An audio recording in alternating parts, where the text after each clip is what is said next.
Mapagpalang araw po sa ating lahat.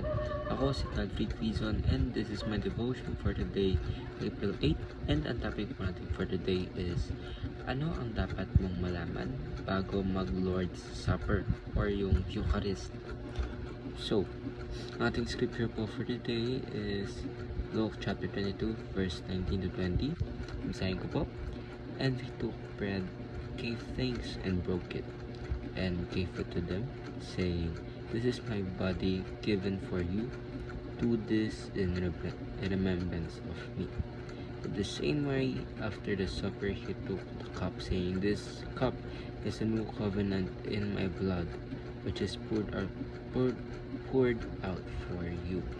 So, ibig sabihin na po, yung Eucharist is yung ating pag-alaala or pag-give thanks natin sa ating Panginoon dahil siya po ay namatay sa krus ng Kalbaryo dahil po sa ating kasalanan para po ay tayo po ay maligtas sa ating mga pagkakasala. So, ano pa po ba yung purpose ito is, of course, it's for us to be nourished, or diba, nourish the believers by Christ, real spiritual presence. So, ibig sabihin kasi kapag nagko-communion po tayo o yung Eucharist, is nandun po ang ating presensya ng ating Panginoon dahil nagawa po natin ito para alalahanin po kung ano po yung ginawa niya dito sa lupa. So,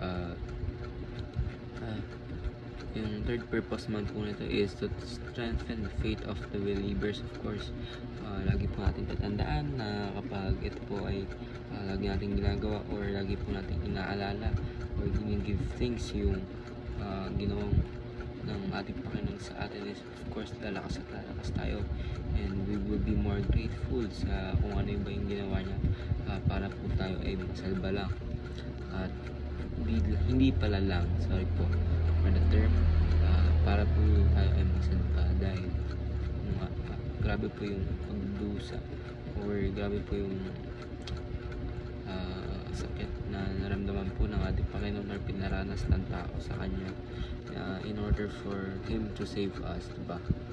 So, fourth is to remind the believers that they belong to one body, of course, yung body po ng ating Panginoon sa Kristo, and to anticipate the physical return of Christ. Of course, ibig sabihin niya po yung ginagawa po natin yung Eucharist or Eucharist tayo para po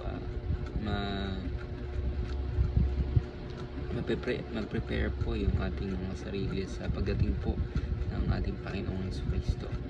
So, first teaching is it is mandatory to the church gathering. Of course, mandatory ito kasi lagi dapat po nating alalahanin or mag-give thanks, be grateful, magkaroon ng gratitude sa ginawa po ng ating Panginoon sa Kristo.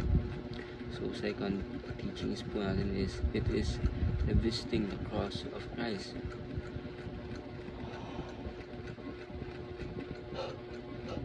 Sorry po, naikabla. It is revisiting the cross of Christ until He comes. So, ibig sabihin, yung pag-alala muli sa ginawa ng ating Panginoon until siya po ay muling bumabalik sa lupa.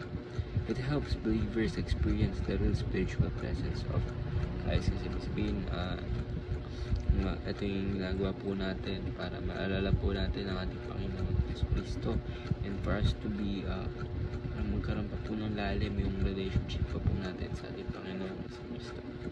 Application po natin is revisit the cross of Christ, remember the seriousness of Christ's love, and renew your commitment to Christ and to His body, the Church. So, ayan po, ako si Calvin Quizon and this is my devotion for today, April 8. Sana po ay marami kayo natutunan. Ayun lang po and God bless.